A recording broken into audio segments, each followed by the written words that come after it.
নমস্কার।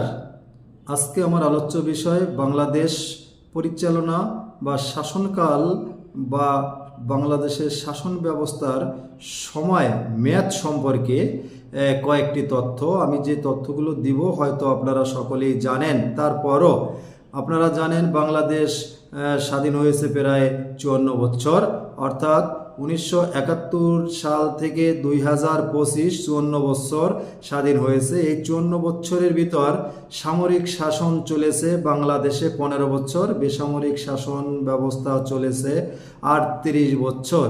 এই 15 বছর যে সামরিক শাসন ব্যবস্থা চলেছে এর ভিতর 1975 সাল নভেম্বর পর্যন্ত খালেদ মোশাররফ শাসন করেছেন, অর্থাৎ রাষ্ট্র পরিচালনা করেছেন, এবং 1975 নভেম্বর থেকে 1981 সাল পর্যন্ত জেনারেল জিয়াউর রহমান 6 বছর রাষ্ট্র পরিচালনা করেছেন।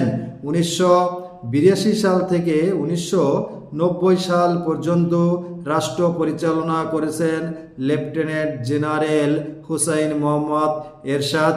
বাংলাদেশ আওয়ামী লীগ এবং তার জোটভুক্ত দলগুলো রাষ্ট্র পরিচালনা করেছে প্রায় 25 বছর, এবং জাতীয়তাবাদী দল বিএনপি এবং তার জোটভুক্ত দলগুলো সরকার প্রধান বা রাষ্ট্র পরিচালনা করেছে প্রায় 13 বছর।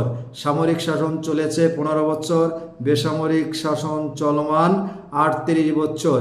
এই 54 বছরের ভিতর কোন সরকারের সময় বাংলাদেশের সবচেয়ে বেশি উন্নত হয়েছে, নিরাপত্তা মানুষ বেশি বোধ করেছে, স্বাস্থ্য, যোগাযোগ, মৌলিক চাহিদা পূরণে কোন সরকার সবচেয়ে বেশি সফল, দেশে এবং বিদেশিদের সাথে সম্পর্ক, দেশি বিদেশি সম্পর্ক সব কিছু মিলে কোন শাসন আমল বাংলাদেশের স্বর্ণযুগ বলা যায় অথবা জনগণের কাছে সবচেয়ে গ্রহণযোগ্য, আপনারা কমেন্টস করবেন। আর বেশি কিছু না বলে আপনাদের সকলের মঙ্গল কামনায় শেষ করছি আজকের আলোচনা। সবাই ভালো থাকবেন, নিরাপদে থাকবেন। নমস্কার।